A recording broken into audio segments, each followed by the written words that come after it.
Oke. Jadi sebelum mulai tutor, kalian ada yang mau tanyain dulu nggak tentang materinya?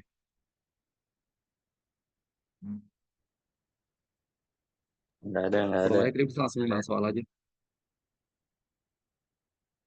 Kenapa? Jelasin materi dulu dong. Ya, kalian nanya mau materi tentang apa gitu. Pokoknya kalau nggak ya sekalian sambil bahas soal juga gitu. Overview dari awal gitu bisa nggak, Kak? Setuju, setuju. Awal ya. Kalau overview kan sebenarnya kan kalian mengulang kalkulus vektor kan. Itu kan cuma kayak teorema Divergen, teorema curl, paling kayak integral garis. Itu kan kayak ngulang-ngulang dari kemarin kan. Kalau yang apa namanya? Yang elektrostatik itu sebenarnya cuma hukum Gauss, paling tambahan tuh tentang konduktor sama kapasitor ya. Tapi sisanya itu kalian cuma belajar potensial, eh, medan, hukum Gauss yang kayak gitu. Mungkin sambil bahas soal aja kali ya. Soalnya itu hands-on aja sekalian nggak apa-apa. Mungkin kalian dari bahas soal dulu aja ini tugas. Dan kata Pak Kemal juga soalnya bakal mirip-mirip tugas, jadi ya kerjain lah. Mungkin dari yang pertama, kan ngomong ini kan sebuah bola berongga dengan rapat muatan K per R kuadrat di wilayah A sampai W ada jari-jarinya. Jadi yang pertama itu kalian buat suatu permukaan Gauss. Ini kalian tahu ngerti hukum hukum Gauss kan?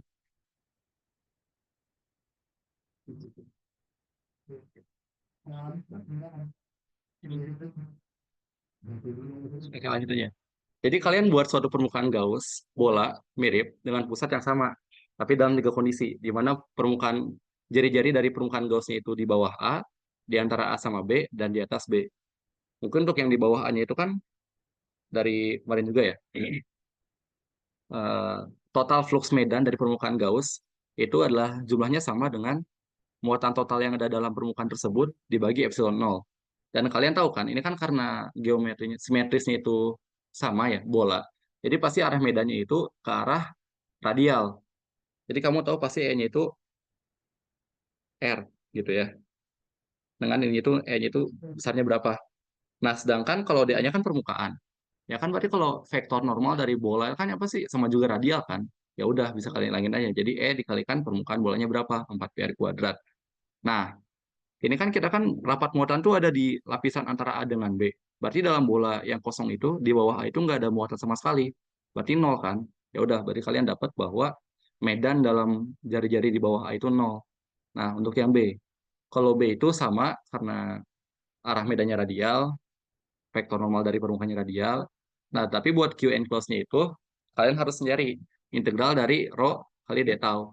Kalian nanya kenapa nggak langsung kayak bikin rapat muatan dikalikan volume bolanya ya? Ya soalnya rapat muatannya itu kan sebuah fungsi dari jari-jari gitu. Jadi rapat muatannya itu nggak terdistribusi secara utuh lah. Jadi di semua titik R itu nilai rapatnya beda. Makanya kalian harus pakai integral. Jadi kalian integralin dari integral volume bola R kuadrat sin theta dr d theta d phi. Di mana Ronja sendiri kan dikasih di soal itu K per R kuadrat. Jadi bisa kalian langsung hitung aja. Eh, Nanti itu dari integralnya itu kalian bakal dapat K R min A dikalikan 4 phi. Dan 4 phi-nya akan kalian coret, kalian dapat bahwa medannya itu K R min A per epsilon 0 R kuadrat. Dan jangan lupa kasih arah vektornya juga, arah vektor radial. Kalau yang C itu sama aja. Tapi kalau tadi itu di B itu batas itu R sampai A, kalau yang C itu batasnya B sampai A. Soalnya muatannya kan hanya ada di bola itu ya. Di luar jari-jari B itu nggak ada muatan lagi kan. Jadi sebenarnya bakal sama aja jadi K B min A per epsilon 0 R kuadrat. Sampai sini ada yang mau tanyain nggak? Nanti ini bakal dikasih kok filenya.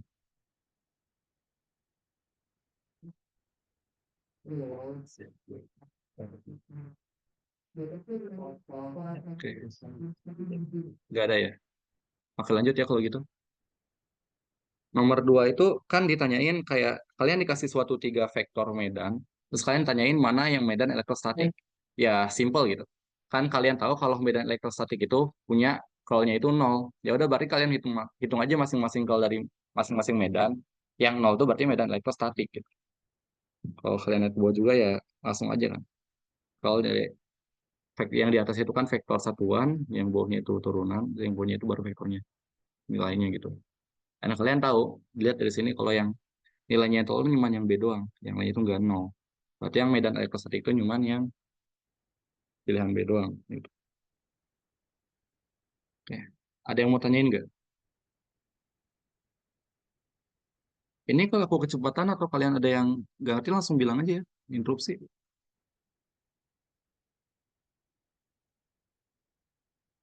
Aman ya. Oke lanjut. Nah sekarang kalau nomor 3. Nomor 3 mungkin kalian udah belajar juga ya di fisika dasar pas TPB. Nah, kalau definisi potensial tuh kayak gitu. Mungkin kalian lihat pas SMA itu kan definisi potensial itu kan 1/4 pi epsilon dikalikan Q1 Q2 per R gitu. Gimana kayak medan medan listrik dikalikan jari-jarinya. Nah, itu kan hanya berlaku untuk kayak satu tes muatan doang gitu. Kalau muatan sumber itu cuma satu.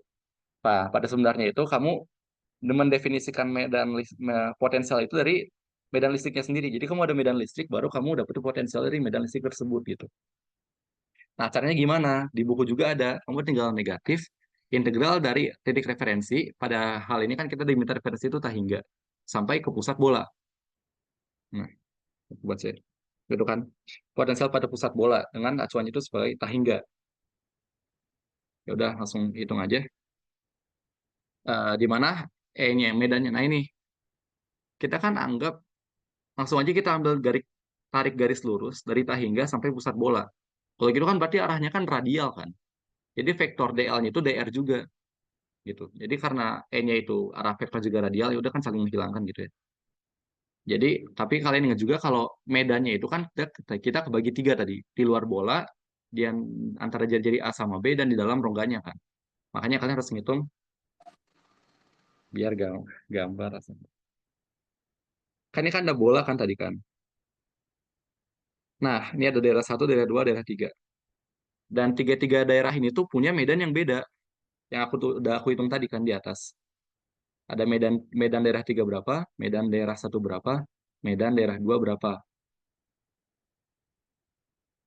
E3, E2, E1. Nah, kalian tuh minta ditarik suatu titik dari Tahingga sini. Misalnya ini Tahingga. Kalian tarik garis ke pusat bola. Kan arah vektornya apa ini berarti? Arah vektor radial kan? Sedangkan kita tahu juga bahwa arah arah medan E1, E2, E3 ini radial juga gitu. E3 itu R kan.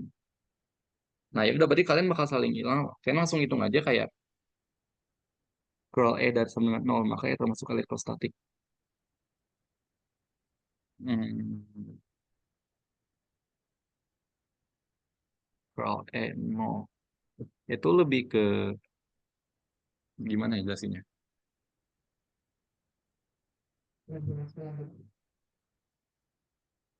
Kalau kata-kata bisa dibilang sih karena E itu kan divergensi dari suatu apa? Bukan gradien dari suatu fungsi kan, fungsi potensial. Dan kita tahu kalau gradien suatu fungsi pasti curlnya itu 0. Walaupun sebenarnya nanti kalau kalian ke depan itu bakal tahu kalau curl E itu berubah juga ada perubahan medan magnet. Tapi ya. Tapi kalau penjelasan kalian harus buka buku Griffith sih kalau mau kayak gitu mas. Aku juga kurang kurang dalemin lah. Eh, kalau mau coba lihat, tunggu ya. Aku cari dulu bentar.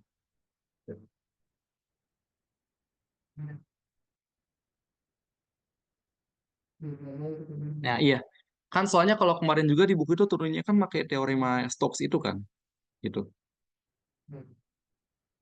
Pakai yang fungsi delta Dirac. Jadi emang kalau mau nurunin agak agak susah sih. Ya gitu aku bakal serahin. Lihat sih kalau kayak gitu mah agak susah. Ya di buku Griffith juga dijelasin kok. Sama kayak yang pakai mal jelasin. Kalian kelasnya.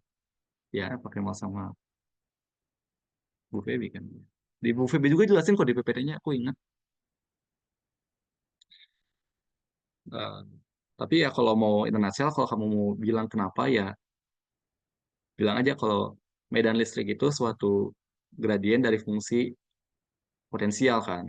Ya berarti kalau kamu tahu kalau gradien dari suatu fungsi itu pasti Kalau-nya 0. Gitu. Nah, sekarang, tadi balik lagi ya. Oke, oke.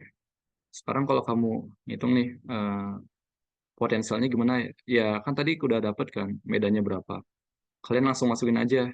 E3-nya itu kan K B min A per epsilon R kuadrat.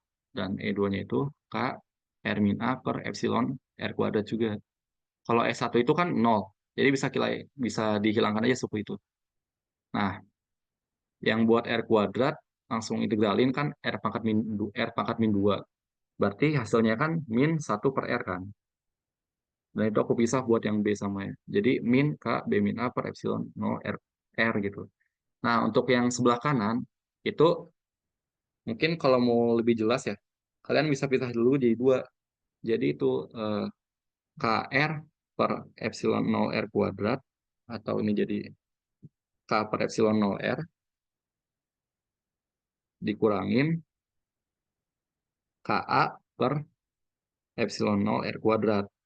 Ini kan berarti turunannya integralnya jadi apa? Jadi K epsilon 0 ln R, sedangkan yang sebelah sana jadi tambah KA per epsilon R kan. Nah, gitu sih. Terus kalian masukin batasannya, beta hingga A sama B, ini bakal saling menghilangkan dan kalian dapat hasil akhirnya itu K per epsilon 0 dikalikan ln B per A. Tuh. Nah, sekarang lanjut ke yang nomor terakhir ya. Nomor terakhir kan kamu dikasih suatu medan dan kamu ditanyakan, ditanyakan kerjakan usaha yang dilakukan kan. Nah, mungkin dari A aja deh. Nah, aku tulis medan dulu ya. 2x min 4 ya. Medan listrik.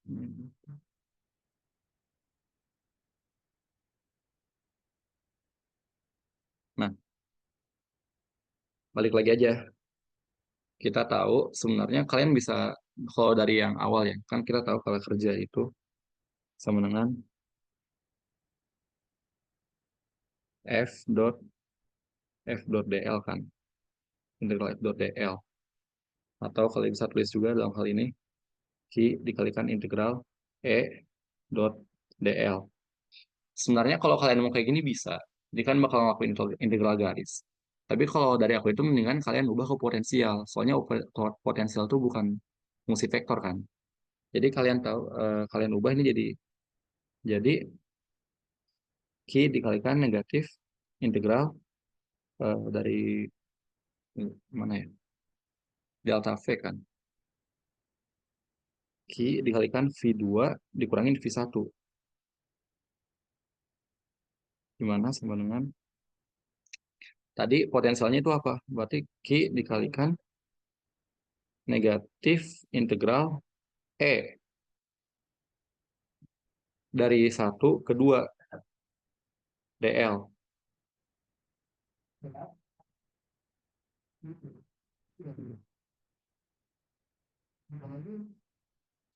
Dari 1 ke 2 dari E DL.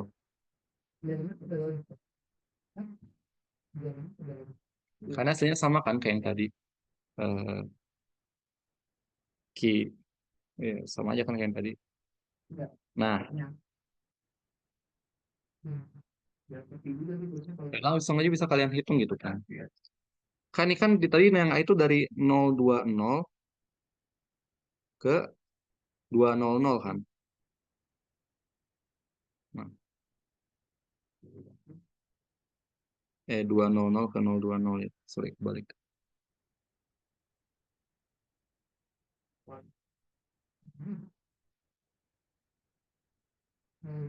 Bisa kalian bilang ini posisi 1 dan ini posisi 2. Ya bisa kalian hitung aja langsung. Tadi Q-nya kan 2 kolom dikalikan integral dari R1 dari posisi 1 ke posisi 2. Medannya itu apa? 2X X topi dikurangin 4Y vektor satuan Y kan. Nah, kalau DL-nya sendiri itu apa? Ya kan kalian dekomposisi aja jadi perubahan pada sumbu X ditambah perubahan tambah sumbu Y gitu. Dan karena vektor satuan X dan Y itu ortogonal, ya kan berarti bakal hilang kan. Jadi ini bisa kalian hitung min 2 integral plus 1 R2 dari 2X dx ditambah dikurang 4Y dy. Dan ini bisa kalian pisah jadi min 2 integral 2X dx dikurangin integral 4Y dy. Dan karena ini di masing-masing integral cuma ada satu variabel ya, jadi kalian bisa masukin ke masing-masing posisi titiknya gitu. Jadi yang X itu kan dari 2 ke 0. Berarti ini kalian masukin dari 2, 0. Sedangkan kalau yang ini dari 0 ke 2. Jadi kalian dapat min 2 dalam kurung integral dari 2X kan berarti X kuadrat 2, 0 dikurangin integral dari 2Y kuadrat 0 sama 2. Kalian dapat negatif 2 dalam kurung. Ini kan berarti 0 dikurangin 4 dikurangin 2 ke 2 4 ke 2 8 dikurangin 0. Yang itu jadi min 4 min 8 min 12. Jadi kalian dapat 24 watt. Ini hasilnya gitu ya. Nah, sekarang kalian tanya yang B. Nah, ini gunanya kalian kenapa potensial itu nggak hanya fungsi keadaan ya, bergantung pada posisinya saja, nggak pada jalurnya. Jadi kalian bisa nulis kayak gini, W sama dengan Q V3 ini dalam kurung ya, dikurangin V2 ditambah Q dalam kurung V2 dikurangin V1. Karena kalian ini pergi dari 200 ke 000 ke 020. R1, R2, R3. Atau lebih ini aku ulangin ya. Jadi kalian ngitung dulu ya, kerja dari R1 ke R2, medan dikalikan potensial 2 dikurangi potensial 1. Ditambah kerja yang dilakukan dari posisi 2 ke posisi 3. Ya berarti kan muatan dikalikan potensial 3 kurangi potensial 2. Dan kalau lihat ini potensial, ini kan QV2 dikurangin min QV2. Jadi ini kalau kalian sederhanain itu kalian dapat Q dalam kurung V3 kurangin V1. Di mana V3 itu potensial di posisi R3, V1 itu potensial di posisi R1. Dan kalau kalian lihat sama yang poin A, R3 di yang poin B itu sama poin A itu sama. Jadi ya kalian tinggal ngelakuin aja step yang sebelumnya. Yang ini.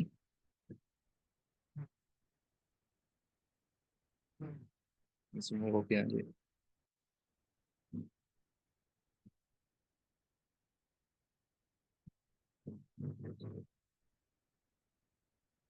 Nah, tinggal kalian hapus nih jadi subscribe-nya 3 ya. Saya semua sama. Cuma subscribe-nya doang yang diganti. Dan sudah dapat 24 watt. Gitu. Ada yang mau tanyain nggak?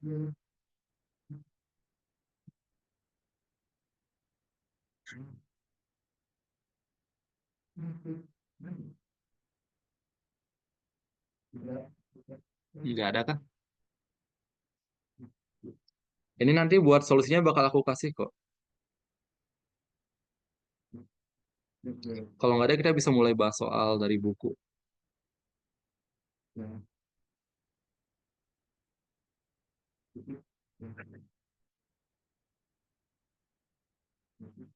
Nggak ada.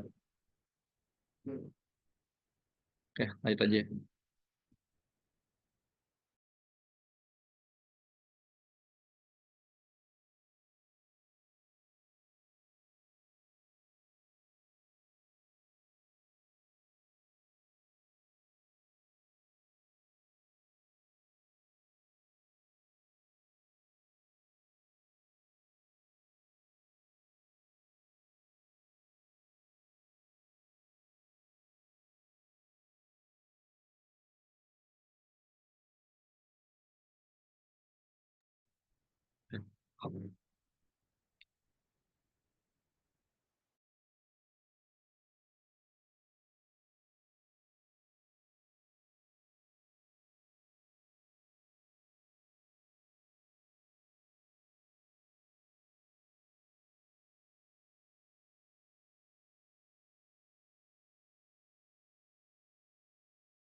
Ya, sekarang gantian. Sekarang saya bahas soal eh, jadi di sini kita punya problem, ada sebuah kabel koaksial panjang yang mempunyai apa namanya muatan muatan rapat muatan volume yang seragam, itu di inner silinder dengan radius A. Berarti di sini ada ru. Kemudian eh, silinder ini and a uniform surface. Oh ya, jadi di terus di silinder dia ada kok kan koaksial ya, berarti dia punya ada silinder lagi di luar dengan radius B, itu uniform surface density. Jadi di sekitar sini lah, di radius silinder B yang nilainya itu negatif dan magnitudenya tuh sama dengan total si muatan yang di silinder A ini. Jadi Q di R A R sama dengan A itu sama dengan Q di R sama dengan B. Kemudian ini cari medan listriknya di tiga region, yaitu di satu itu di sini, dua di sini, kemudian di tiga di sini. Nah, caranya mudah kan, eh, pakai hukum Gauss lagi. Nah, pertama kita cari dulu yang di region pertama. Kan di sini kita punya silinder dengan sorry, dengan radius A. Kita tertarik untuk mencari medan listrik di dalam sini. Jadi untuk suatu nilai R dalam dalam ya silinder ini. Nah, di sini kita buat permukaan Gauss-nya yang bentuknya sama gitu. Silinder yang konsentris juga dengan silinder A. Jadi maksudnya konsentris itu satu satu satu sumbu, satu sumbu. Nah, kita gunakan hukum Gauss. Jadi untuk region S kurang dari A,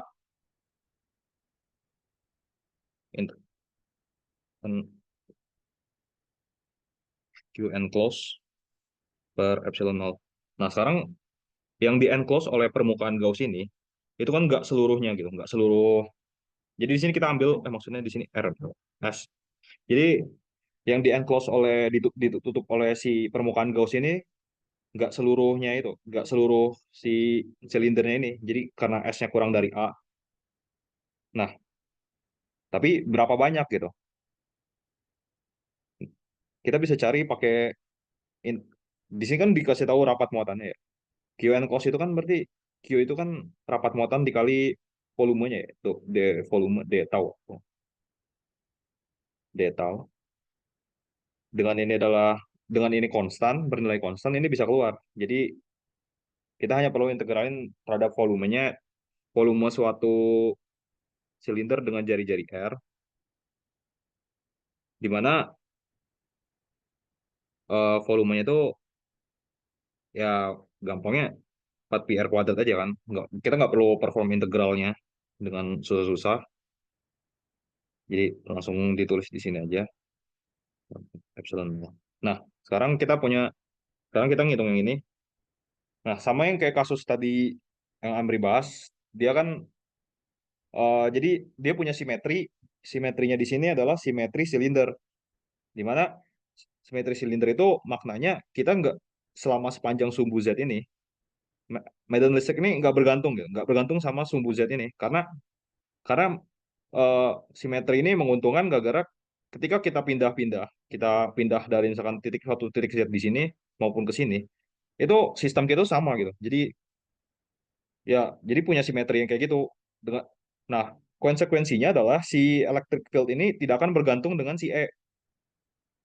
Karena kalau kalau misalkan dia bergantung dengan Z, otomatis misalkan suatu Z ini nggak bakal sama gitu dengan Z yang lain. Dengan satu Z, misalkan di sini Z aksen gitu. Dengan demikian dia dia dia dia menghilangkan dependensi terhadap si Z ini, kebergantungan si electric field terhadap Z-nya ini. Nah, jadi si electric field-nya hanya punya arah radial. Maksudnya dependensi tadi itu kebergantungan terhadap arah sepanjang sumbu aksialnya gitu, sepanjang sumbu Z, misalkan di sini Z. Nah, di sini kita punya eh berarti kan kita ambil E-nya itu pada suatu titik S di sini, misalkan tadi di sini, S di sini, terus kita dotkan dengan permukaan yang searah dengan E ini. Karena E-nya tadi kita udah bilang dia tuh tidak punya dependensi terhadap Z, jadi oh ya, dan karena si medan elektrostatik ini kan sifatnya divergenless ya. Curless maksudnya. Curlnya tadi sama dengan nol. Jadi maksudnya tuh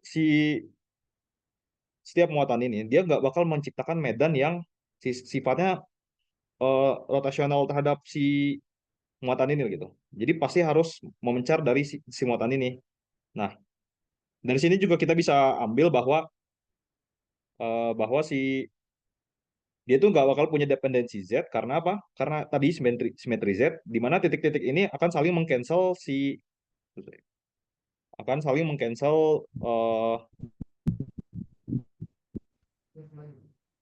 gampang di sini. Nah, kalau kita tinjau misalkan muatan di sini gitu. Nah, dia kan sebenarnya kalau muatan titik itu kan dia divergen ke semua arah.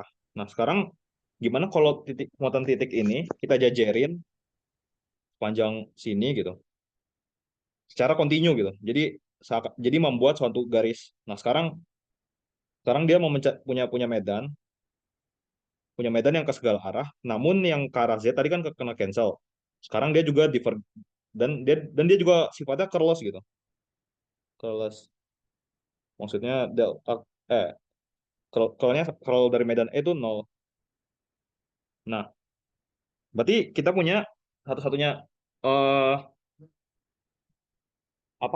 hal yang tersisa di sini maksudnya arah arah medan E yang tersisa buat kita cari adalah ya arah S ini, yaitu arah radial dari sumbu aksialnya.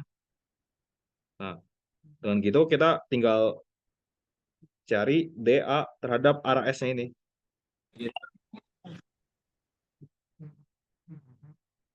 Di R kuadrat per epsilon 0. Nah, karena E-nya itu tidak bergantung terhadap Z, dan kita lihat bahwa untuk setiap S itu pasti E-nya sama, karena dia nggak ada nggak ada pengaruh terhadap apa arah tetanya ini, arah kelilingnya itu. arah keliling si ininya. Jadi kita si E-nya ini hanya bergantung terhadap S gitu. Tapi kan ini kita tinjau suatu permukaan ini untuk suatu S yang nilainya konstan. S konstan gitu. Atau S yang suatu nilai S lah. Nah, di mana permukaan ini? Sorry, ini S. Ini bukan R, ini S kuadrat. Dengan demikian, si dA-nya ini adalah suatu elemen luas yang kecil dengan arah radial dari si silinder ini, di mana besarnya adalah dA sama dengan dr, sds, sds, d theta. Di mana d theta-nya tuh ya kan dia punya apa namanya? eh dari sumbunya dia membentuk sudut theta, d theta gitu. Dan S-nya itu jaraknya. Terus sorry sorry. eh ini bukan SDS d theta, tapi oh ya, S d theta dz. Oh ya, ini juga ketinggalan di volumenya ada dependensi terhadap z-nya. Jadi misalkan kita ambil hanya bagian L, tapi kan sebenarnya infinite ya. Nanti dia bakal saling cancel dengan si luasnya ini loh. Nah, dz itu kita ambil L juga biar jadi seakan-akan permukaan Gauss-nya itu dia sama sama panjangnya dengan si muatan yang mau kita ambil gitu loh. Yang diarsir ini dalam muatannya gitu. Terus di sini ada luasannya. Nah, kemudian kita taruh di sini. Jadi E-nya itu keluar karena dia nggak ada dependensi terhadap d theta gitu kan. D theta dan Z tadi. Nah, luasannya adalah SL integral close dari d theta. Itu pi r kuadrat epsilon S kuadrat epsilon 0. Ini ada L juga, sorry. Kemudian di sini kan tadi sesuai kata saya L-nya bakal saling menghilangkan. Kemudian, nah d theta kalau kita close si ini sepanjang silinder ini, dia bakal menjadi lingkaran. Berarti d theta-nya ini adalah sama dengan 2pi. 2pi SL ru pi S kuadrat per epsilon 0. L-nya udah hilang tadi. Saya coret. Punya coret, maka si terhadap S-nya ini dia bakal punya dia bakal magnitudanya adalah ru S epsilon 0. Nah, sekarang kita tinggal tambahkan arahnya kemana. Kan tadi kan argumennya udah tuh. Argumennya bahwa si Z dia nggak punya medan ke arah Z, dia tidak punya medan ke arah theta, berarti dia hanya punya medan arah radial. Top ini maksudnya vektor unitnya ya, vektor satuannya. Atau dengan kata lain kita bisa tulis sebagai vektor si S-nya ini kan per 2 epsilon 0 ya, di mana S vektor ini adalah S topi gitu.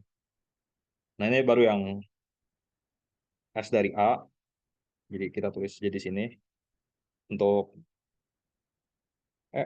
S adalah ru per S 2 epsilon 0 S topi untuk S kurang dari A. Sekarang kita nyari yang terhadap di region 2. Nah, sebenarnya mudahnya karena di region 2 ini si muatan ini sudah terenclose semuanya gitu. Sudah tertutup semuanya. Dia menutupi semua row-nya ini. Berarti totalnya adalah row. Berarti Q enclose-nya itu pasti row dikali Q enclose sama dengan row pi. Nah, S-nya kita ganti A kan, karena muatan muatan totalnya tuh ini hanya sampai radius A gitu. A kuadrat L. Nah, kita gunakan lagi tadi kita gunakan lagi hukum Gauss tadi, ya, karena dependensinya hanya pada arah S dan nilai S doang. Nah, DA-nya tuh bakal sama kayak tadi, yaitu eh, SL. Ini langsung 2 aja, 2 pi kan dari yang sini ke sini, sama dengan eh ru eh, ru pi A kuadrat L per epsilon 0. Ini coret, coret, coret. Nah, si ES-nya ini ru, berarti ya tinggal pindah ruas saja, epsilon 0 S. Nah, arahnya juga sama kayak tadi. Jadi kalau kita mencari arahnya, ya berarti dia punya arah ke arah radial juga. Sehingga ini adalah ru A kuadrat per epsilon S stopi. Nah, sekarang kita tinggal nyari yang di luar. Nah, kita nggak perlu pakai integral lagi. Kita nggak perlu ngitung langsung. Karena dia bilang di sini eh mag- eh, surface charge-nya itu negatif dan magnitudenya sama kayak yang sini. Jadi electrically neutral gitu. Jadi si koaksial ini pasti neutral. Nah, kalau kita buat permukaan Gauss yang sama, misalkan di sini, karena kita tertariknya adalah untuk daerah S lebih dari B. Nah, di sini kan kata dia muatannya neutral. Dimana fluxnya ini yang E dot A-nya ini kan dia sama dengan Q n cos epsilon 0. Nah, dia neutral, berarti dia 0 kan? Berarti ya E-nya 0.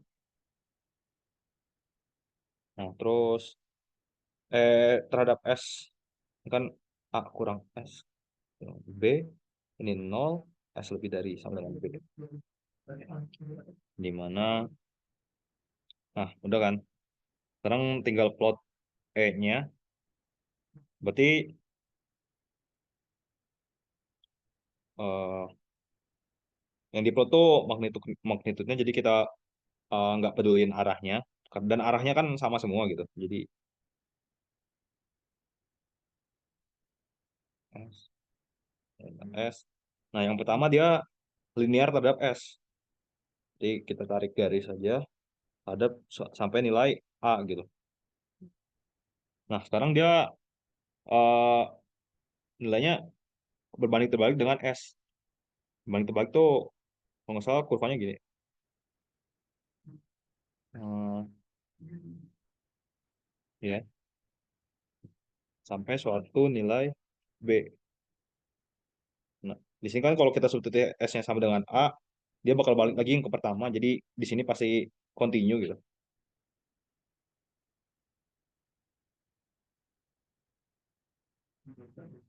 Oh, sorry, sorry, baru kebaca. Eh DA itu bukannya SDS D theta. Oh, bukan. SDS D theta itu kalau kita ninjaunya, kita kan tertariknya tuh ke arah S tadi ya. Kan normalnya lah S itu, normal silindernya. Nah, kalau SDS D theta itu dia luasan yang penampangnya gitu, penampang silindernya. Jadi kalau yang kita lihat di sini dia arah arah normalnya itu Z gitu. Sedangkan kita ngitung electric field-nya searah dengan S kan, nggak ada yang ke arah Z gitu. Nah, ini kalau yang ini elemen luas di sini, misalkan kita punya DA di sini, nah itu baru nilainya S, DS, D theta. Sedangkan kalau yang ke arah sini kan dia selimut gitu, selimut silindernya itu tadi 2 S D theta DZ. Nah, ini kalau kalau yang ke arah S ya, ini kalau ke arah Z gitu, jadi bisa ditulis gini. Kira-kira paham?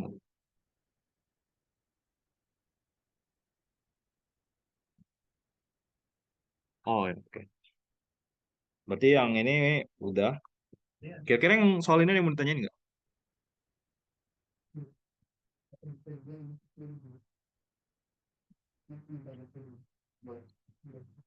Kalau nggak ada, lanjut soal selanjutnya.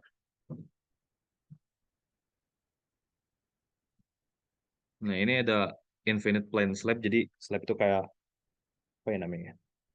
Kayak kotak lah gitu. Tembok. Ya kayak tembok tapi infinite gitu. Infinite itu ke satu arah.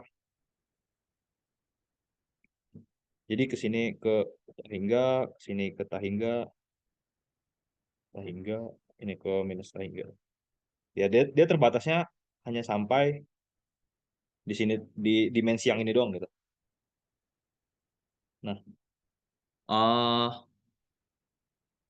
dia bilang thickness-nya itu 2D, charge density-nya uniform, itu rho. Find the electric field as function of y, where y sama dengan 0 at center. Jadi dia bilangnya arah y itu yang ke arah si slab, ke arah yang finite-nya, yang dimensinya finite gitu. Nah, di di tengah-tengah itu nilainya y-nya sama dengan 0. Ya maksudnya ya y-nya sama dengan 0 tengah koordinat. Nah, sekarang gimana cara mencari nilai E-nya? Nah, perhatikan bahwa di sini kita punya dua region gitu. Ada region yang di dalamnya, ada di region maksudnya ketika Y-nya itu dari min D sampai D, dan ada region di mana Y-nya lebih besar dari D dan Y-nya kurang dari min D. Nah, ini ya pasti electric field-nya bakal sama karena ya simetri gitu. Simetrinya ya dia punya simetri terhadap sumbu Y gitu. Plane plane XZ lah, ya sumbu Y sama. Nah, terus cara mencarinya adalah kita pakai hukum Gauss lagi. Sekarang gambarnya gini aja biar gampang. Nah, cara cari hukum. Nah, cara cari permukaan Gaussnya gimana? Kita kita lihat bahwa di misalkan bidang ini tuh bidang di sini Y sama dengan 0 gitu. Bidang Y sama dengan 0.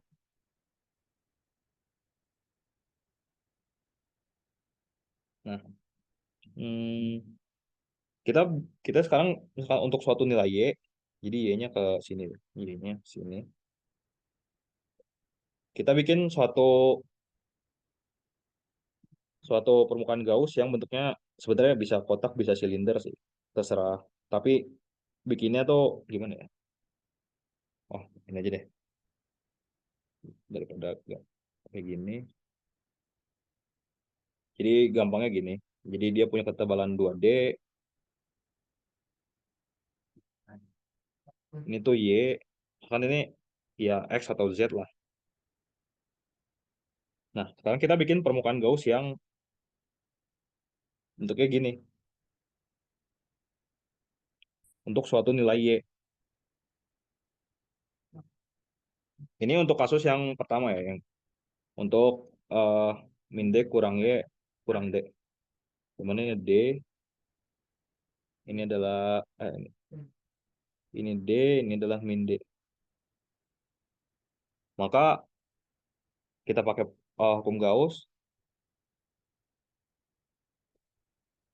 Qn close sama dengan per epsilon 0, di mana Qn close-nya ini adalah muatan yang di cover di sini.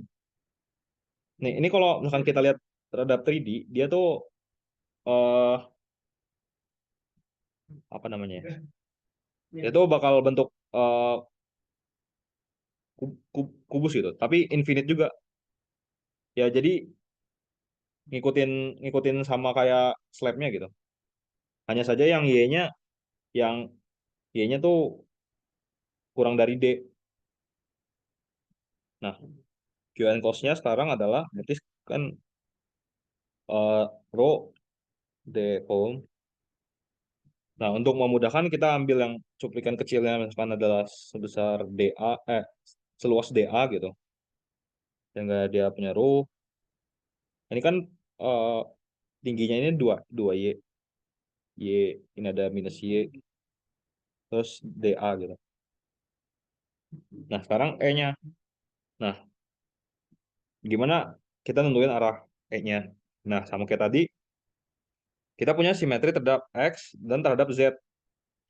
Jadi si E-nya itu nggak bakal bergantung sama ke arah X dan ke arah X dan Z gitu. Jadi hanya bergantung ke arah Y. Karena ya sama kayak tadi, kalau misalkan kita tinjau di sini, muatan di sini punya electric field di sini. Nah, karena dia pelatnya infinite, pasti kita punya suatu titik lain, muatan lain, gimana dia bakal mengcancel si muatan di sini gitu. Jadi kan kan dia kan medan listrik kan vektor ya. Jadi dia punya resultan ke arah sini. Nah, ini berlaku untuk di semua titik. Kalau kita tinjau di sini, berarti ada di sini yang meng-cancel gitu. Sama ke arah, kalau kita putar lagi kita pakai arah Z gitu, dia bakal sama kayak sama juga kan. Nah, terus kita punya E-nya itu terhadap Y, ini adalah DA terhadap Y. Nah, karena kita tertariknya hanya arah Y, berarti permukaan yang normal itu tadi yang permukaan yang normal terhadap Y-nya itu ya berarti bidang XZ-nya dong. Dimana kita ambil untuk suatu nilai yang kecil adalah DA. Eh, sebentar. Oh ya, sama perhatikan lagi. Nah, di sini kita eh, punya medan yang ke arah bawah juga. Nah, otomatis flux yang ke bawah ini pasti nilainya Y, DA juga. Jadi kan ini kan close loop ya. Close loop, gini aja deh, dijabarin aja.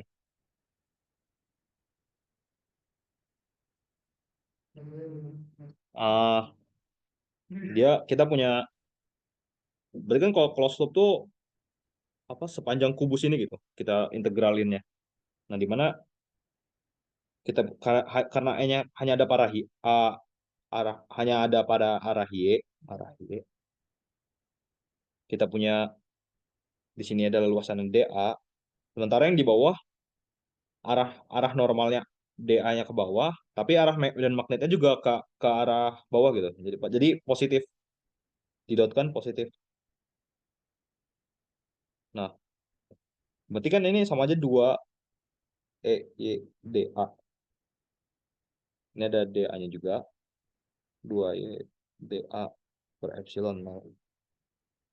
Nah, berarti Y-nya adalah 2 ru, 2-nya juga coret, daru Y per epsilon 0. Nah, sekarang, nah ya, udah, berarti kita dapat nilai medan listriknya untuk daerah min D kurang dari Y kurang dari D. Kemudian sekarang kita cari yang berikutnya. Nah, sekarang kan daerahnya lebih lebih ada permukaan Gaussnya lebih besar gitu. Jadi kayak gini.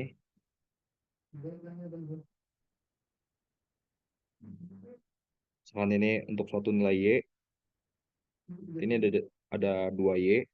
Nah, sekarang muatan yang di enclose-nya tuh seluruh slab-nya gitu. Jadi ya sebenarnya sama aja, tinggal kita substitusi nilai Y-nya sama dengan A gitu. Ya kan muatan enclose-nya tuh, Q enclose-nya adalah ru 2A DA. 2 ru A DA, di mana ya kalau yang bagian sisi ruas kirinya tuh sama gitu. Dia bakal 2E DA sama dengan Q enclose per epsilon 0 sama dengan ru A DA per epsilon 0. Coret, coret. Ya berarti ini Y terhadap huruf A per epsilon 0. Arahnya ke, oh ya ini dua-duanya arahnya ke Y.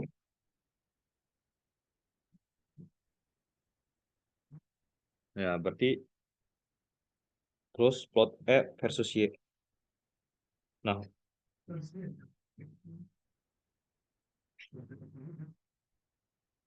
di sini Y yang diplotkan magnitude doang. Jadi, nah di dalam region D di Y kurang dari D, dia itu linear terhadap terhadap D kan. Dengan di sini adalah ru Y epsilon 0. Nah, kemudian dia konstan nilainya.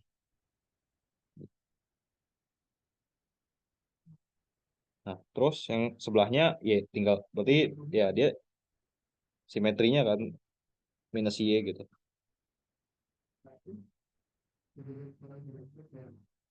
Ini plotnya. Jadi ya sebenarnya udah ini didapatkan nilai E-nya dengan plotnya. Gimana, ada yang mau ditanyain?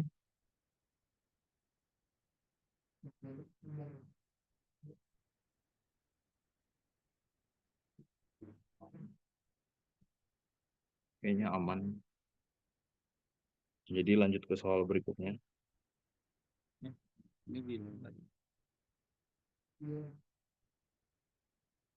Eh, tentukan sebuah potensial pada suatu jarak S dari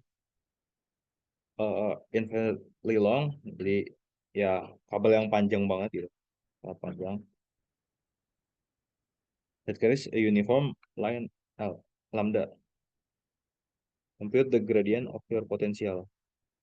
Nah, sebenarnya kan kalau menghitung potensialnya kita punya dua cara ya. Kita bisa pakai brute force, pakai integral itu, yang super F4 pi epsilon 0 integral ya lambda dl.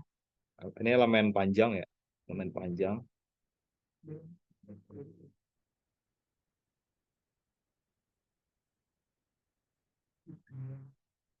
Ini rapat muatannya per R gitu. Satu jarak R.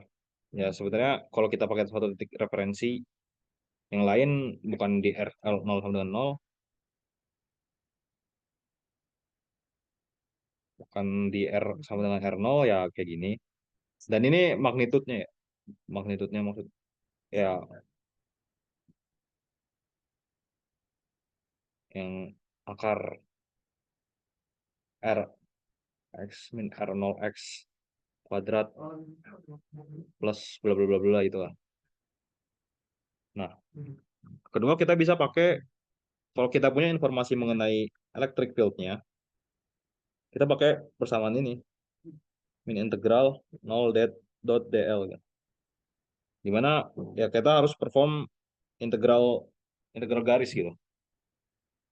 Nah, kalau gini lebih baiknya pakai yang ini karena kita punya, karena konfigurasi muatan kita adalah eh sebuah apa kabel yang panjangnya infinite dan dia bakal punya simetri silinder. Jadi kita bikin permukaan Gauss untuk menentukan E-nya, kita bikin permukaan Gauss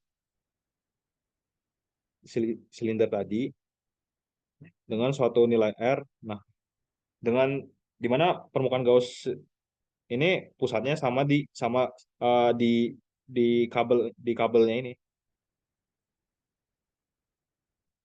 Ya, berarti kan E dot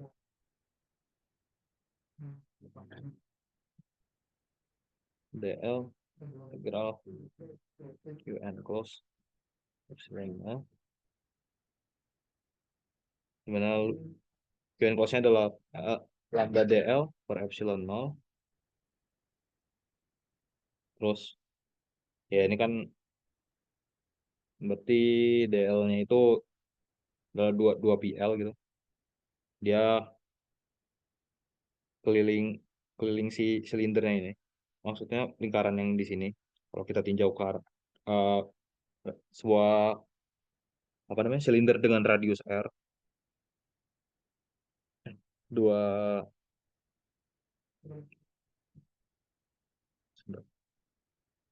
salah.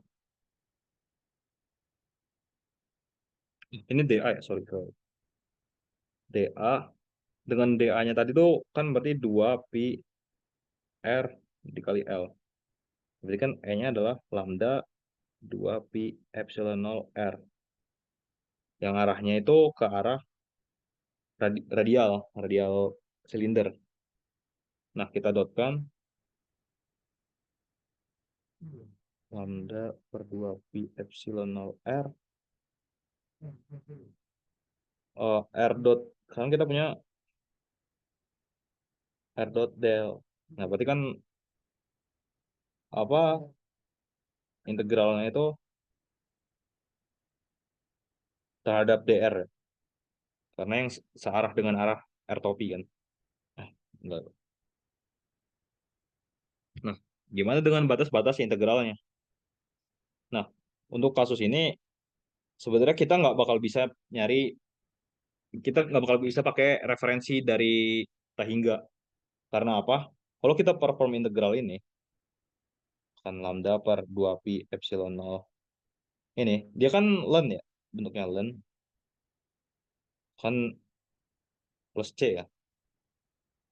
Nah, kalau kita ambil R-nya di Tahingga, maka si ln R ini nilainya apa namanya blow up gitu. Dia bakal ke Tahingga juga. Ya jadi ya untuk nyari besar PR yang Tahingga kan nggak signifikan gitu, nggak relevan bagi bagi analisis kita di sini. Ya jadi kita pakai suatu nilai referensi, misalkan suatu titik A gitu sampai R. Nah, berarti di sini dia dievaluasi dari R sampai A. Terus hmm, epsilon 0 ln R per A.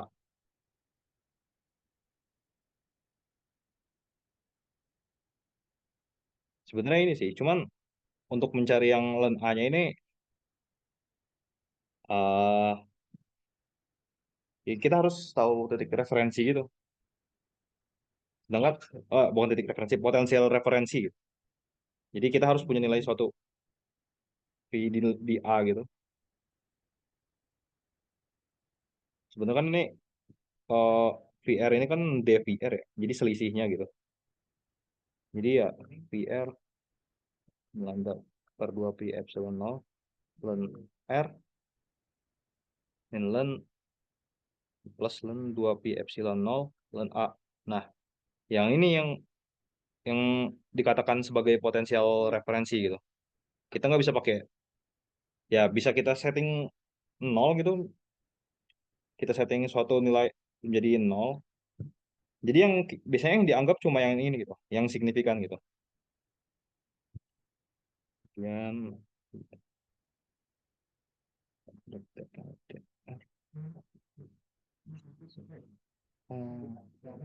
ya seharusnya udah sih. Hmm, seharusnya aman. Kira-kira ada yang mau ditanyain dulu nggak?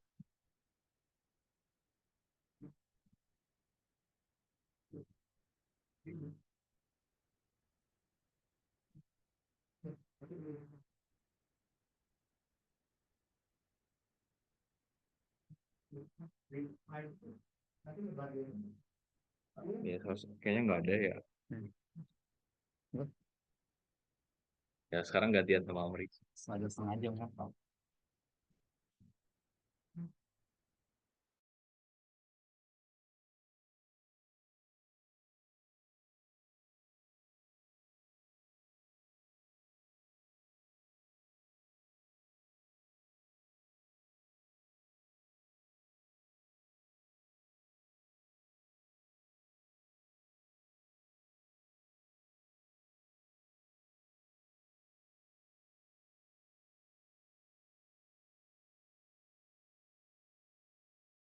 Cek suara aku masukkan ya.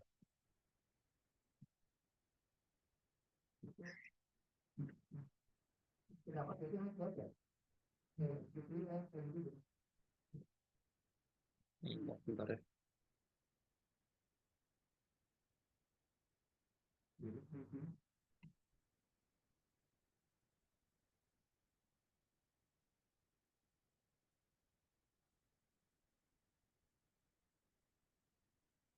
Oke, sekarang paling lanjut ke bola konduktor ya.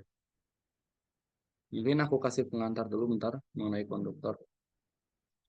Jadi mungkin langsung ke apa yang spesial dari suatu konduktor ya. Kan kalau kalian tahu juga atau udah baca-baca, di konduktor itu kan elektron tuh derajat kebebasannya lebih tinggi. Jadi pada ketika kamu dikenai suatu medan, elektron pada dalam konduktor itu akan mengkonfigurasi dirinya sendiri sehingga dalam konduktor itu tidak ada medan gitu. Jadi misalnya ada suatu konduktor nih ya, dan ini ada medan yang mengenai konduktor tersebut. Nah, elektron-elektron pada eh, medan ini akan mengonfigurasinya sehingga kamu ada di sini-sini, titik-titik sini, positif, positif.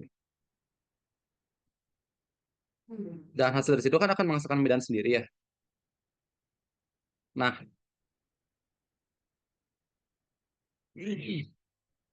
elektron pada konduktor itu akan berpindah ke surface-nya sehingga total net medan dalam konduktor itu sendiri nol gitu. Nah, mungkin beberapa hal yang harus kalian ketahui itu ketika suatu medan atau enggak dari permukaan suatu konduktor yang medan masuk atau medan keluar pasti itu tegak lurus dengan permukaannya. Jadi pasti keluar kayaknya kayak gini. Atau mungkin kalau kayak gini, itu pasti medannya itu ke arah sini.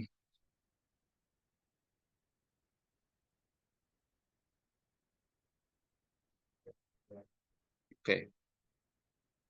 Dan mengenai konfigurasi elektron tadi, muatan dalam konduktor itu pasti konfigurasi paling efektifnya itu akan semuanya berada pada surface-nya gitu. Jadi tidak ada muatan pada dalam konduktornya sendiri, pasti adanya itu di permukaannya. Jadi misalnya ini suatu permukaan, muatannya itu pasti ada di permukaan sini. Dalam bola konduktornya itu nggak bakal ada penguatan sama sekali gitu. Nah, terus mungkin untuk beberapa, nah mungkin ini juga ya. Mungkin kalian tahu ada namanya konduktor cage juga. Jadi kita tuh bisa menggunakan suatu konduktor untuk melindungi suatu hal dari medan listrik keluar gitu.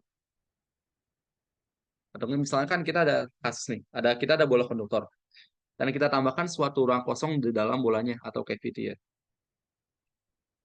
Nah, misalkan kita berikan sumber medan atau muatan tes ya dalam cavity ini, ruang kosong ini, kita ingin lihat, ini kan pasti misalnya medan keluar ya. Jadi ini bakal ada, hmm, ya ini bakal ada muatan negatif di sini, permukaan yang mendekati area kosongnya dan muatan positif di permukaan luar yang ke lingkungan. Ya. Nah, seterusnya.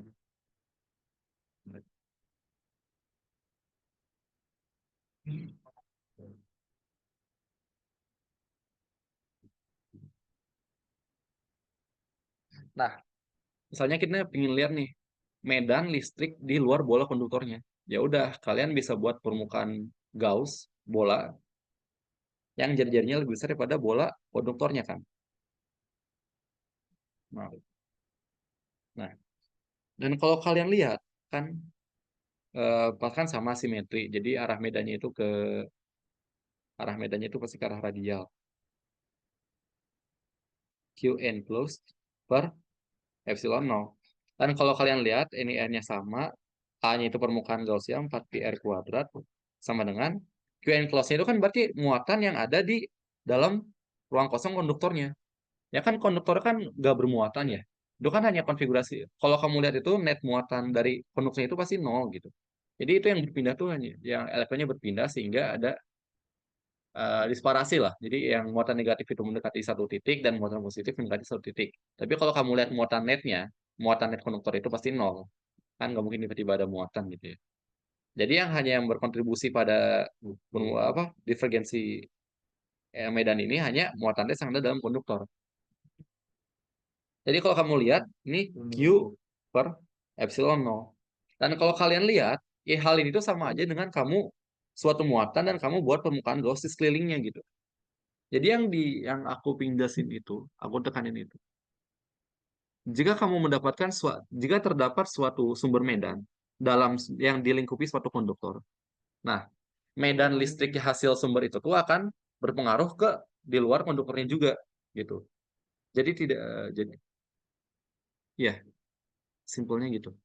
Nah, sekarang kalau kalian lihat gimana kalau kita medannya itu ada di luar konduktor. Nah,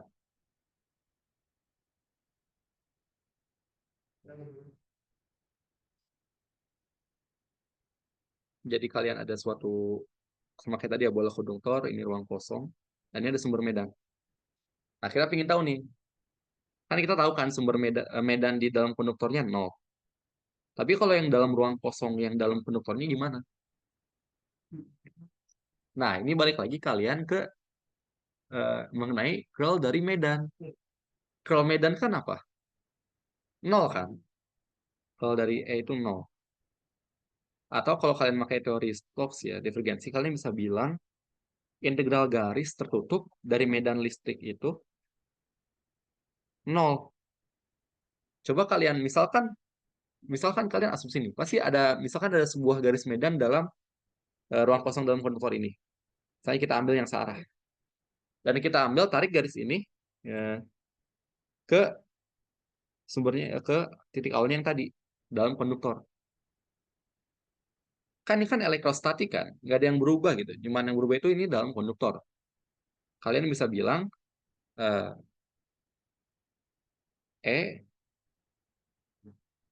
dot dl sama dengan 0. Dan kalian tahu kalau medan ini itu apa? Garis medan yang dalam konduktor yang sini itu kan 0 ya. Kan medan tuh 0 dalam konduktor.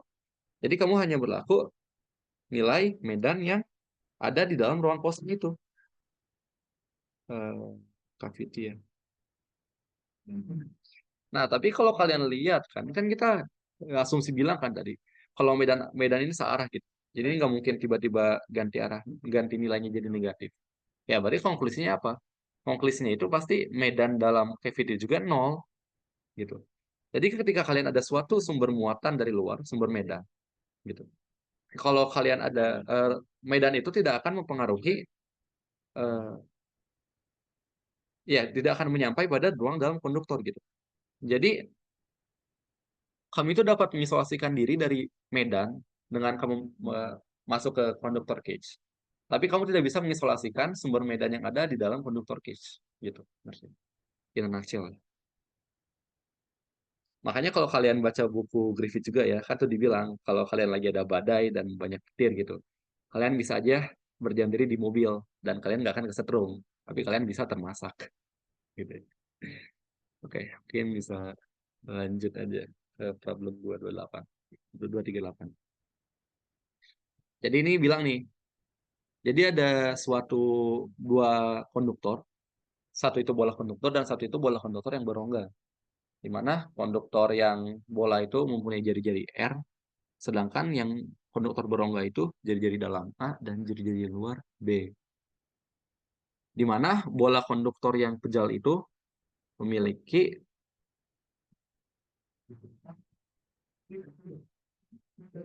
net charge itu sebesar Q. Ya. Charge Q. Metal sphere is one very potential. Maaf ya.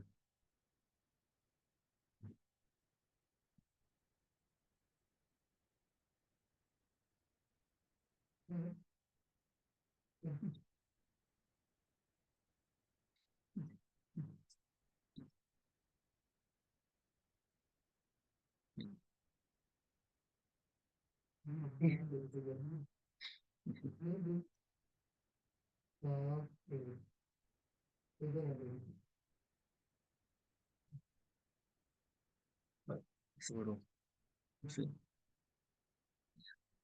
Nah, jadi kalau kalian lihat bola konduktor gitu ya, muatannya.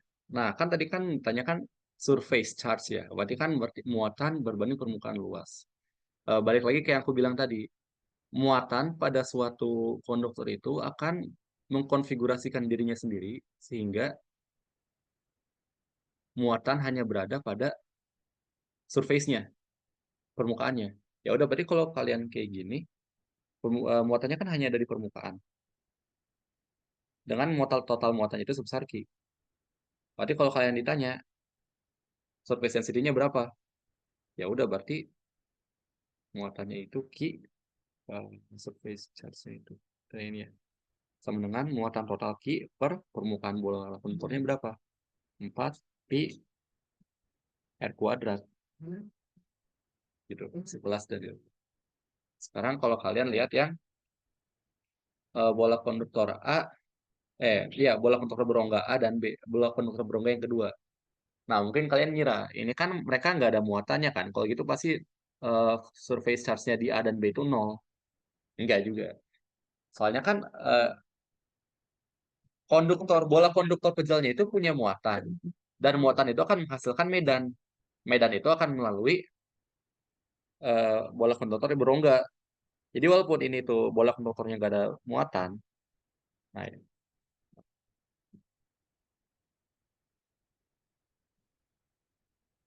nah, jadi walaupun bola konduktor berongga ini nggak ada muatan, karena bola konduktor pejal yang dalam itu ada muatan, dia akan menghasilkan medan keluar.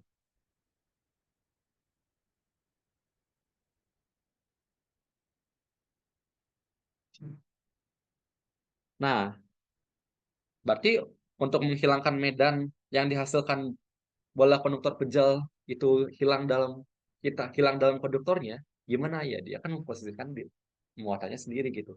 Jadi pada bola konduktor yang berongga itu, kamu bakal mempunyai konfigurasi muatan seperti berikut. Ya, aku buat lebih lebar.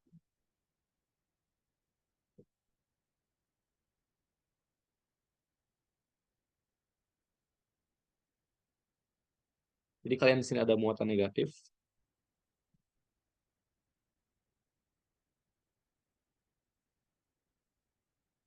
dan muatan positif itu bakal di luar.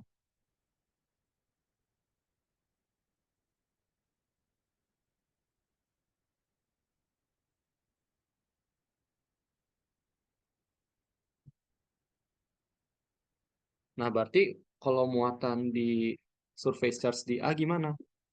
Ya udah, berarti kan untuk menghilangkan muatan sumber dari bola konduktor pejal yang di dalam, ya besarnya bakal sama, tapi memiliki polaritas yang berbeda. Jadi kamu bilang nulis min Q per 4 pi A kuadrat. Kalau yang B gimana? Ya, supaya di luar bola itu kamu bakal sama dengan sumber muatannya, berarti kamu besarnya sama juga, Q per 4 pi B kuadrat. Gitu.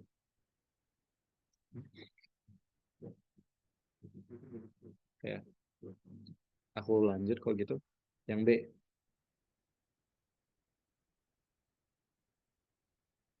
ditanya nih, kalau potensialnya di titik pusat bolanya dengan referensi poinnya eta hingga gimana? Nah, ini sama kayak yang di PR kalian tadi. Kalian tinggal potensial sama dengan min integral eta hingga 0 E, karena ini simetri bola, ya dr kan. Langsung, langsung aja ya. Kali kan dr.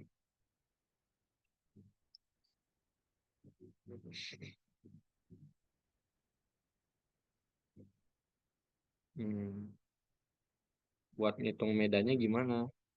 Ya, sama kayak medan dalam konduktor kan 0 ya. Jadi kalian ngitung medan di luar konduktornya. Yang kalian hitung itu medan yang di sini sama yang di sini. Gitu. Dan dua-duanya itu punya medan yang sama. Itu sama kayak kamu ada muatan charge tes positif, ya muatan charge itu. Dan kamu lihat muatan di luarnya itu berapa. Kan dari kerjaan berkali-kali juga, kalian bisa lihat surface integral dari E DL atau E dikalikan 4 pi R kuadrat sama dengan Q enclosed, di mana Q enclosed itu Q per epsilon 0. Jadi untuk S1 dan E2 sama aja, di mana S1 itu untuk yang di luar sini, E2 kalian bakal dapat S1 sama dengan E2 sama dengan Q per epsilon 0. Wait, maaf. Epsilon 0 sudah dapat 4 pi R kuadrat ya. 4 pi R kuadrat 4 pi epsilon 0 Q per R kuadrat. Ini aja.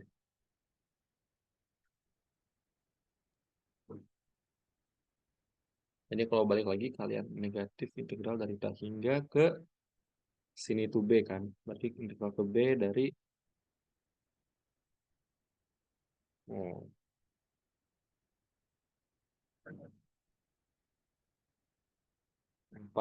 pi epsilon 0 kalikan Q per R kuadrat dr ditambah integral dari A ke R 4 pi epsilon 0 Q per R kuadrat.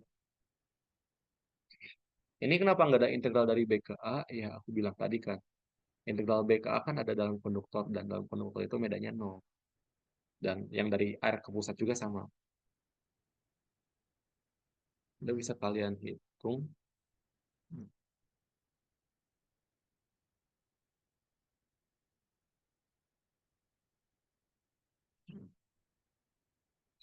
Ya. Oh, maaf, ini negatif. Negatif. Masukin. Dapat. Min 4 pi epsilon 0 per 1. QR. Min hingga sampai itu. Dikurangin. Sama juga min 1 per 4 pi epsilon 0 Q per R dari A ke R. Berarti ini kalian bakal dapat negatif min 4 pi epsilon 0 Q per B dikurangin negatif kuadrat ditambah tekan Q per A. Jadi kalau kalian keluarin dapat 1 per 4 pi epsilon 0 dalam kurung Q per B ditambah Q per R. Oh, nah. Q-nya kan sama. Oke, keluarin juga. Q ditambah 1 per B tambah 1 per R dikurangin 1 per A. Itu. Nah, sekarang kan ditanya C. Ya, C-nya itu apa tadi? The outer surface is touched to a grounding wire which strength of the charge in the result is 0.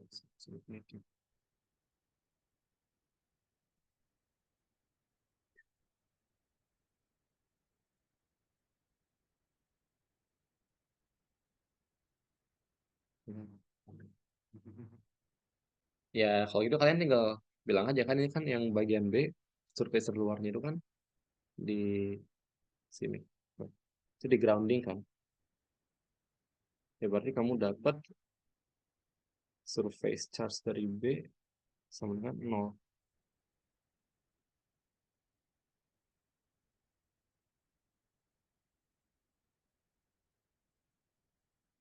Terus tanya itu kan how di atas surface charge sebenarnya. How do you answer ini? Can be changed. Oh ya. Yang ini kan berarti pada yang poin A, ya surface charge jadi 0. Kalau yang poin B, yang poin A itu kan tadi kita udah bahas kan. Charge B-nya berapa. Sekarang dia B-nya jadi 0 dan di grounding. Kalau yang poin B, ya Hmm.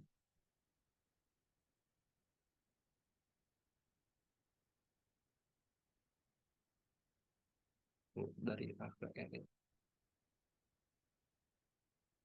Iya, kan tadi kan kita dari minta hingga ke B, karena kita asumsi B-nya itu, tahingga itu potensialnya 0 dan B itu potensialnya lebih besar. Berarti kalau B-nya kita grounding, jadi dia 0 juga. Berarti kerja yang kamu perlu, atau enggak? Ya, bisa kamu bilang, ya sih. Kerja yang kamu perlukan untuk membawa muatan dari titik tahingga sampai titik B itu 0. Atau kalau aku nulis untuk yang tadi ya, VB sama dengan V tahingga. Kan. Berarti untuk ngitung potensialnya, kamu cuma perlu ngitung untuk memindahkan bola dari titik A ke R. Jadi yang tahingga ke B-nya nggak perlu. Jadi min integral A R 4 pi epsilon 0 Q per R kuadrat dr. Dan ini udah kita hitung tadi, ini hasilnya itu 4 pi epsilon 0 per 1 Q ya.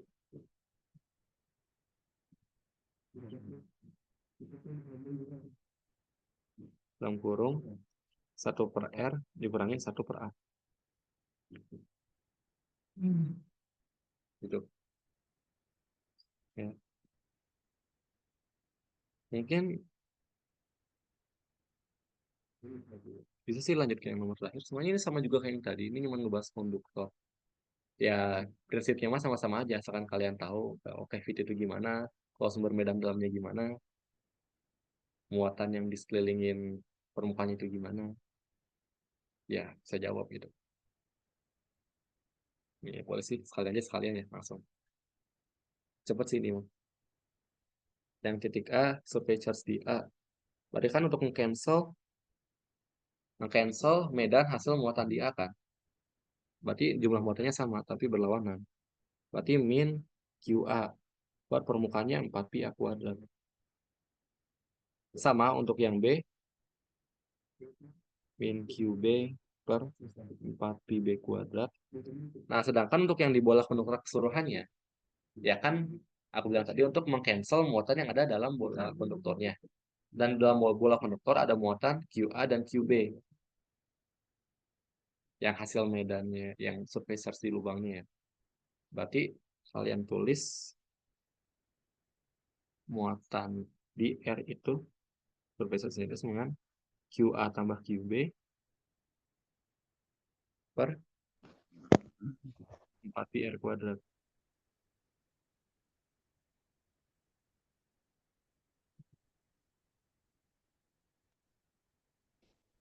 Aku jelasin lagi ya, di survei charge yang R itu kenapa dia polaritasnya nggak diganti? Soalnya dia kan bukan cancel, tapi buat melanjutin medan yang dari muatan keluar bola konduktor. Yang cancel tuh yang ada di survei charge A dan survei charge B gitu. Kalau yang E, yang B ditanyakan apa? Field outside the conductor. Ya, sama kayak kita hukum Gauss tadi ya. Kak, saya ingin Kalian bertanya, kenapa? mengapa pada saat yang di A sama yang di B itu Q-nya minus, tapi yang di R itu Q-nya positif semua ya, Kak? Ya, ngerti nggak kenapa? Aku lagi aja ya. Soalnya kan kamu kan muatan di konduktor itu mengkonfigurasikan dirinya untuk menghilangkan medan total dalam bola konduktor gitu. Jadi ketika kamu ada bola konduktor ini, misalnya hasil medan muatan QA-nya itu warna hitam ya, jadi bakal keluar, keluar, bakal keluar, bakal keluar, keluar, keluar, yang B juga keluar.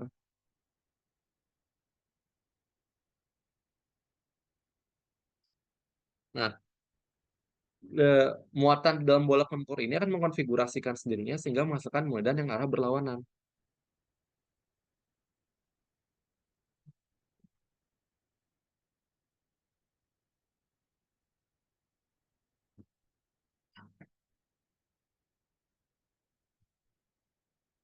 Nah, berarti yang bisa kalian dapetin itu gimana?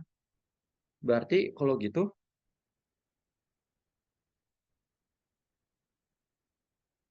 di sekeliling permukaan A dan permukaan B, kamu bakal dapat muatan negatif. Sedangkan di permukaan bolanya sendiri kamu bakal punya muatan positif.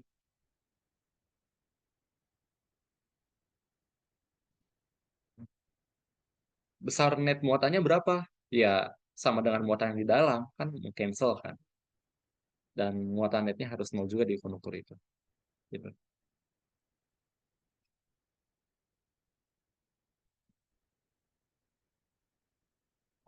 Ini yang kenapa yang A dan B negatif karena mereka yang apa ya berhadapan dengan muatan tes ya. Misal kamu ada bola konduktor, ini kamu muatan tes ada di luar, berarti kamu yang ini ada cavity juga. Berarti kamu tuh yang muatan negatifnya itu yang di sini. Sedangkan muatan positifnya yang ada di dalamnya. Mengcancel ya, medan listrik dalam medan konduktor. Konduktornya 0 gitu. Oke. Lanjut aja ke yang B. Ya, sama aja kalau kalian pakai permukaan apa namanya hukum Gauss, bikin permukaan Gauss, simetri bola, jari-jari yang lebih besar. Ya, kan alhamdulillah aku lanjut aja langsung. Kalian bakal dapet E sama dengan 4 pi epsilon 0 dikalikan muatan totalnya Q A tambah QB per R kuadrat dengan R lebih besar daripada R lebih besar daripada R besar. Terus yang C, what is the field within each cavity? Ya, sama aja kamu bikin hukum Gauss, gunain hukum Gauss. Tapi untuk di masing-masing cavity. Jadi untuk di cavity A,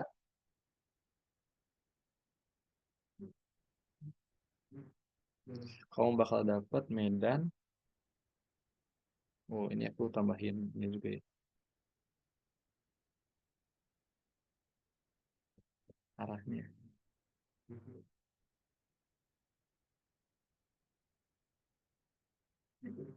4 pi epsilon 0 per 1 dikalikan QA per R kuadrat dengan arahnya itu A. Sedangkan kalau yang di cavity B sama dengan 1 per 4 pi epsilon 0 dikalikan QB per R kuadrat dengan arah vektor B.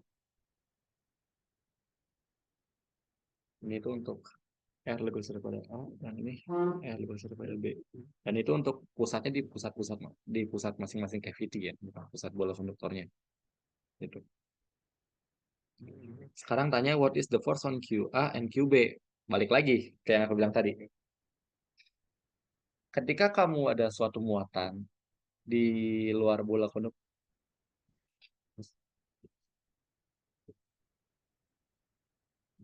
jadi ketika kamu ada muatan di luar bola konduktor, medan yang dihasilkan muatan tersebut tidak akan berpengaruh pada suatu ruang kosong yang ada di dalam bola konduktor lain gitu, konduktor cage kan.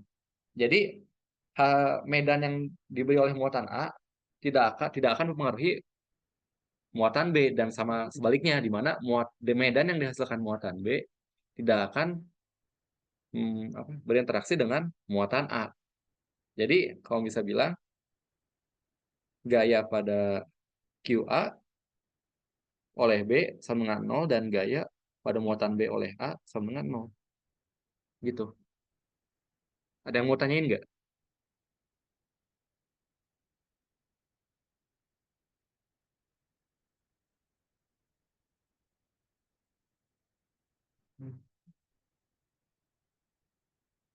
Oke.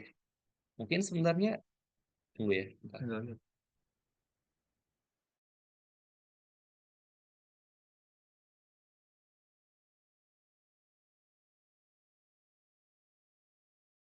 Mungkin habis ini ada satu soal lagi ya tentang kapasitor bisa sama Erik.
Ya, jadi ini soal terakhir. Di sini ada uh,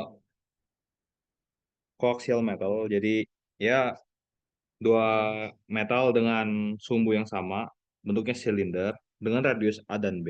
Kita ingin menentukan kapasitasnya per unit lengthnya gitu. Nah, eh caranya gampang ya. Jadi kan kapasitas itu kita punya persamaannya itu C sama dengan eh delta V ya. Di mana delta V-nya ini adalah beda potensial antara si metal yang di dalam, bukan yang di dalam dengan yang di luar gitu. Jadi si silinder dengan radius A dengan beda potensial dengan silinder di radius B. Sekarang kita mau cari caranya dapat C ini. Nah, berarti kan kita harus tahu delta V-nya dulu, terus Q-nya dulu. Nah, sebenarnya kita nggak perlu nyari satu-satu karena kita bisa gunakan eh, hitung dengan menghitung delta V-nya ini dengan apa namanya persamaan yang ini V R minus integral E dot L ini bisa kita dapatkan gitu V-nya. Nah, berarti kita kan harus punya informasi terhadap E-nya dulu. Nah, si E-nya ini bisa dapat dari hukum Gauss tadi, Q cos. Nah, gimana dengan permukaan Gauss-nya? Nah, kita ambil yang di sini.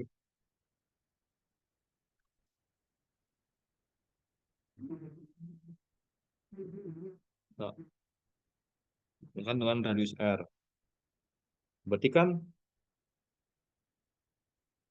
Berarti langsung aja kayak tadi. dA-nya itu sama adalah 2pi RL per Q epsilon 0. Dia adalah 2pi RL epsilon 0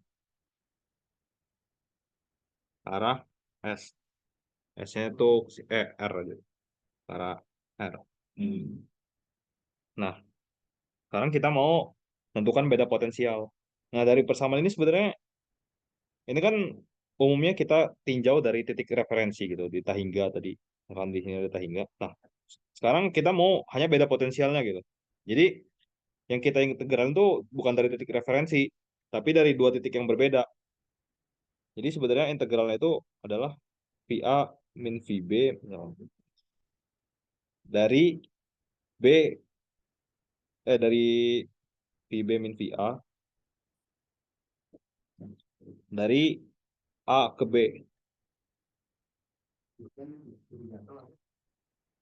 Jadi bisa kita hitung langsung 2pi R epsilon R topi dotkan dengan DL, di mana DL-nya ini kan berarti DR ya.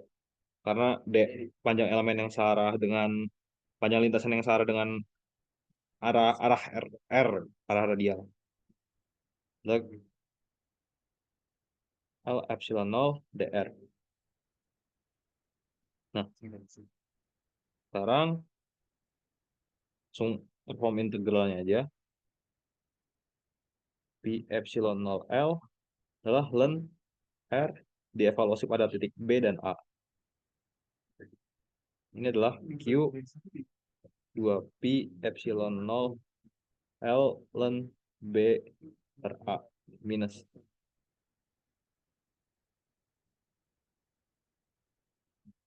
atau U per 2pi epsilon 0 L ln A per B. Nah, ini adalah beda potensialnya. Ini kan beda potensial antara VB dan titik di silinder B dengan A gitu. Berarti ini adalah delta V-nya. Berarti kalau kita pindah ruasin 2pi epsilon 0 L per ln A B Q delta V ini adalah nilai C. Nah, sekarang eh kita harus hati-hati nih. Di sini kan ln A per B ya. A per B. Di mana A-nya itu lebih kecil dari B. Berarti nilai ln A per B itu pasti dia negatif kan? Kurang dari 0. Ya, kurang dari 0. Nah, gimana nih kapasitasi kita negatif gitu? Aneh. Nah, itu sebenarnya nggak masalah karena tergantung dengan definisi kita delta V ini. Kita definisinya delta V adalah V di B dikurangin V di A.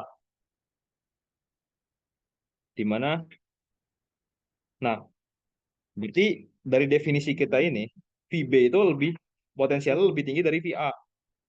Nah, kalau kita include tanda negatifnya, dia jadi minus VA min VB gitu.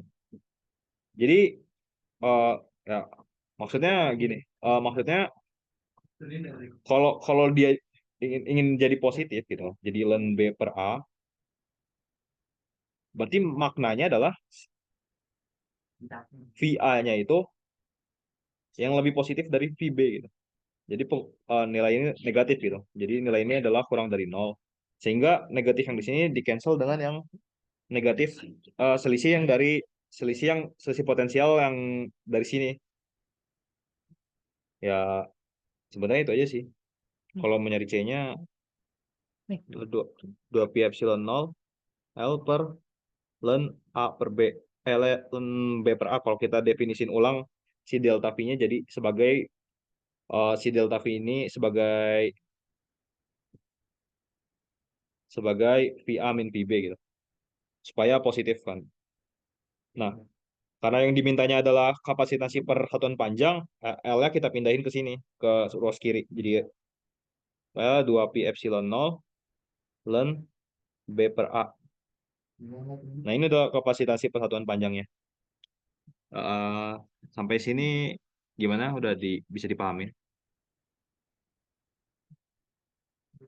Kalau ada pertanyaan? Eh,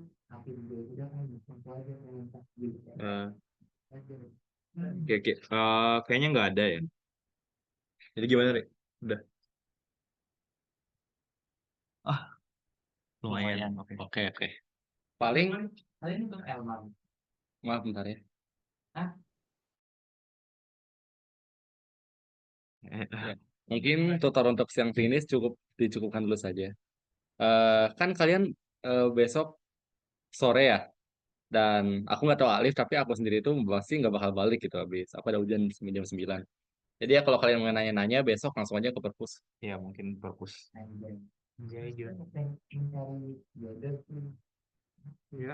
Sama ini aku nitip aja.